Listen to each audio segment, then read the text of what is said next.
So 420 section 420 మనం మామూలుగా వింటూనే ఉంటాం. ఇది మూవీస్లో అక్కడ ఇక్కడ మామూలుగా చాలా జనాలు మాట్లాడతారు.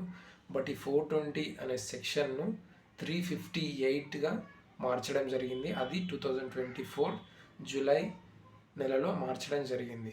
సో అది నో లాంగర్ 220 సెక్షన్ అనమాట. ఇప్పుడు దాన్ని మనం ఒకవేళ కేసు పెట్టాలనుకుంటే 358 సెక్షన్ కింద 358(4) సెక్షన్ లాగా ఇది ప్రస్తుతానికి చలామణిలో ఉన్న సెక్షన్ అనమాట. దీంట్లో ఈ కేసులో ముఖ్యంగా దేని మీద కేసు పెట్టవచ్చు, ఈ సెక్షన్ అసలు దేనికోసం ఉంది అనే దాని గురించి మనం మాట్లాడదాం. అందులో ఎవరైనా మోసపూరితంగా మీ ఆస్తిని లాక్కోవడం, చీటింగ్ చేయడం, తప్పుడు ప్రచారం చేసి మీ ద్వారా పైసలు గుంజడం, అలాంటి వాటి మీద ఈ కేసును నమోదు చేయడం జరుగుతుంది. కోర్స్ పోలీస్ స్టేషన్లో ఫస్ట్ ఎఫ్ఐఆర్ రాస్తారు.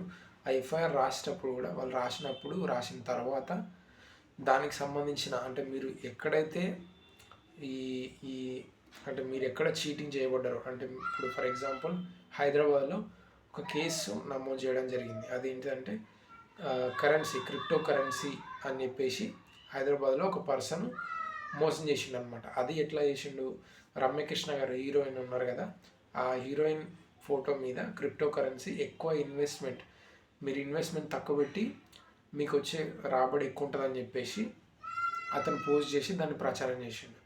ఆ ప్రచారం చేయడం ద్వారా చాలామంది అందులో ఇన్వెస్ట్ చేసి వాళ్ళు మోసపోయారు.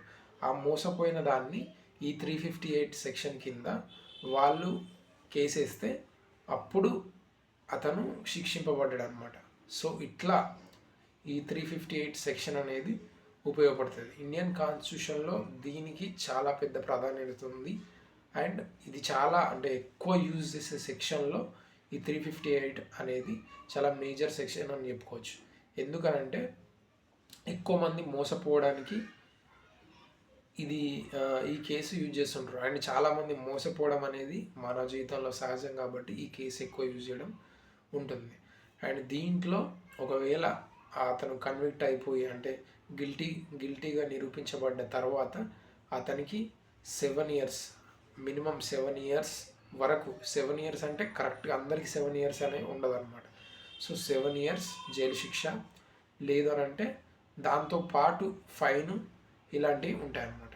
సో ఇవన్నీ కూడా కోర్టు ఆ శిక్ష ఎట్లా వేయాలి, అసలు అతను ఎందుకు పాల్గొన్నాడు అంటే అసలు అతను చేసిన యాక్ట్కు దానికి సంబంధం ఏంటి అని టోటల్గా తెలుసుకున్న తర్వాతనే దీనికి పరిష్కారం అనేది కోర్టులు ఇస్తాయి అన్నమాట.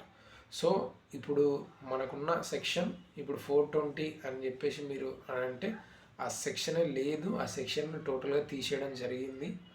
సో ఇప్పుడు ఓన్లీ 358 సెక్షన్ మాత్రమే అమల్లో ఉంది. సో ఇది చెప్దామని చెప్పేసి నేను ఈ వీడియో చేస్తున్నాను. అండ్ దీని నుంచే కాకుండా ఇంకా చాలా సెక్షన్లు ఉన్నాయి. అవన్నింటిని కూడా మనం ముందు ఇండియన్ కాన్స్టిట్యూషన్లో మనం ఆ సెక్షన్స్ ఏంటి, అవి అసలు దేనికి పనికొస్తాయి ఏంటిది అనేది మనం ఇంకొంచెం తెలుసుకోబోతున్నాం. మీకు నచ్చితే వాచ్ చేయండి. And that's it. Thank you for watching. Please do subscribe. That's it.